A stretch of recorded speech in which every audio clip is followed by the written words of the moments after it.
ಮಧ್ಯಾಹ್ನಕ್ಕೆ lunch prepare ಮಾಡ್ಕೋಬೇಕಾಯಿತು. ಅದು ಕೂಡ ನಾನು ಒಬ್ಬಳಿಗೆ ಆಗಿತ್ತು. ಯೂಶ್ವಲಿ ಅತ್ತೆ ಅಮ್ಮ ಏನು ಅಡುಗೆ ಮಾಡಿದ್ರೆ ಅದನ್ನೇ ಊಟ ಮಾಡ್ಕೊಳ್ತಾ ಇದ್ದೆ. ಚಿಕ್ಕವಳಿಗೆ ವ್ಯಾಕ್ಸಿನ್ ಹಾಕ್ಸಿದ್ದೆ, ಅದಕ್ಕೆ ದೊಡ್ಡವಳನ್ನ ಅಮ್ಮನ ಮನೇಲಿ ಬಿಟ್ಟಿದ್ದೆ. ಅಮ್ಮ ಅವಳನ್ನ ನೋಡ್ಕೋತಾ ಇದ್ರು, ಇನ್ನು ಚಿಕ್ಕವಳನ್ನು ಅತ್ತೆ ನೋಡ್ಕೋತಾ ಇದ್ರು.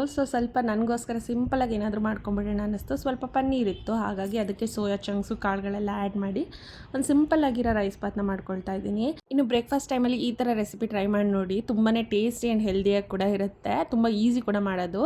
ಕುಕ್ಕರ್ಗೆ ಸ್ವಲ್ಪ ಎಣ್ಣೆ ಹಾಕ್ಕೊಂಡು, ಎಣ್ಣೆ ಕಾದ್ಮೇಲೆ ಚಕ್ಕೆ ಲವಂಗ ಹಾಗೆ ಸಣ್ಣ ಕಟ್ ಮಾಡ್ಕೊಂಡಿರೋ ಈರುಳ್ಳಿ ಬೆಳ್ಳುಳ್ಳಿ ಶುಂಠಿ ಪೇಸ್ಟ್ನ ಹಾಕ್ಕೊಂಡು ಚೆನ್ನಾಗಿ ಫ್ರೈ ಮಾಡಿ, ಅದಾದಮೇಲೆ ನಾವು ತೊಗೊಂಡಿರೋ ಅಂಥ ಸೋಯಾ ಚಂಕ್ಸು ಪನ್ನೀರು ಕಾಳುಗಳನ್ನೆಲ್ಲ ಆ್ಯಡ್ ಮಾಡಿಕೊಂಡು ಚೆನ್ನಾಗಿ ಮಿಕ್ಸ್ ಮಾಡಿ ಟೊಮೆಟೊ ಹಾಕಿ ಚೆನ್ನಾಗಿ ಫ್ರೈ ಮಾಡಬೇಕು. ಅದಾದಮೇಲೆ ಸ್ವಲ್ಪ ಉಪ್ಪು ಅರಿಶಿನ ಖಾರದ ಪುಡಿ ಧನ್ಯದ ಪುಡಿ ಹಾಕೋಬೇಕು. ಟೇಸ್ಟ್ಗೆ ಅಂತ ಅಂದ್ಬಿಟ್ಟು ಸ್ವಲ್ಪ ಬಿರಿಯಾನಿ ಮಸಾಲ ಆ್ಯಡ್ ಮಾಡಿಕೊಂಡು ಚೆನ್ನಾಗಿ ಮಿಕ್ಸ್ ಮಾಡಿ ಫ್ರೈ ಆದಮೇಲೆ ನಾವು ತೊಗೊಂಡಿರೋ ಅಂಥ ಅಕ್ಕಿಗೆ ತಕ್ಕಷ್ಟು ನೀರು ಹಾಕ್ಕೊಂಡು ಚೆನ್ನಾಗಿ ಕುದಿಸ್ಕೊಂಡು ಲಿಡ್ನ ಕ್ಲೋಸ್ ಮಾಡಿ 2 ವಿಷಲ್ ಕೂಗಿಸ್ಕೊಂಡ್ರೆ ರೆಡಿ ಆಗಿಬಿಡುತ್ತೆ. ಇನ್ನು ನನ್ನ ಮಗಳು ಅಳ್ತಾ ಇದ್ಲು, ಹಾಗಾಗಿ ಅವಳನ್ನ ಸ್ವಲ್ಪ ಸಮಾಧಾನ ಮಾಡಿಕೊಂಡು ಹಾಗೆ ಪ್ರೋಟೀನ್ ಪುಲಾವ್ ಕಡೆ ರೆಡಿ ಮಾಡಿಕೊಂಡೆ. ಇನ್ನು ನಾನು ಇವತ್ತು ವೇರ್ ಮಾಡಿರೋಂಥ ಕಾರ್ಡ್ ಸೆಟ್ಟು ಆನ್ಲೈನಲ್ಲಿ ಜಸ್ಟ್ 300 ರುಪೀಸ್ಗೆ ಪರ್ಚೇಸ್ ಮಾಡಿದೆ. ತುಂಬ ಕಂಫರ್ಟ್ ಆಗಿದೆ ಆ್ಯಂಡ್ ಫ್ಯಾಬ್ರಿಕ್ ಕೂಡ ತುಂಬಾ ಚೆನ್ನಾಗಿದೆ. ಲಿಂಕ್ ಬೇಕು ಅಂದರೆ ಕಮೆಂಟ್ ಮಾಡಿ, ಲಿಂಕ್ನ ಶೇರ್ ಮಾಡ್ತೀನಿ. ಆ್ಯಂಡ್ ಪಲಾವ್ ಕೂಡ ತುಂಬಾ ಟೇಸ್ಟಿಯಾಗಿ ಬಂತು. ಮಿಸ್ ಮಾಡದೆ ನೀವು ಒಂದ್ಸಲ ಟ್ರೈ ಮಾಡಬೇಕು. ಈ ಥರ ವೀಡಿಯೋಗೋಸ್ಕರ ನನ್ನ ಪೇಜ್ನ ಫಾಲೋ ಮಾಡಿ, ಹಾಗೆ ಈ ವಿಡಿಯೋಗೆ ಒಂದು ಲೈಕ್ ಮಾಡಿ.